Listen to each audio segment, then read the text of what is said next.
Assalamu alaikum rahmatullahi wa barakatuh. Урматтуу кыргыз элим. 12 күн мурун ушул Нургүл карындашыбыздын кайрылуусу боюнча элден жардам сурап кайрылган элек. Ошо 12 күнүн ичинде 26.800 сом чогулуп, сиздердин жардамыңыздар менен чогулду. Ушул Нургүл карындашыбыздын колуна тапшырып атабыз.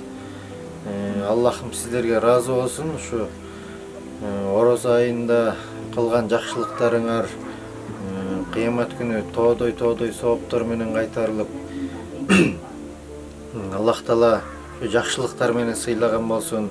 Кайдыгер карабай ушу дагы да болсо жардам колуңуздарды сунуп, ушу муктаждарга жардам берип жүрө берели.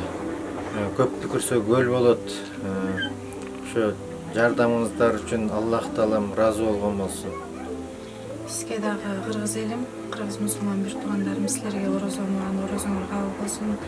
Берген акчаңарга Аллахым эки дүйнө бактылуу кылсын. Алла разы болсун. Аманатыңарды алдым. Байкелерге да чоң рахмат, ишиңерге да ийгилик.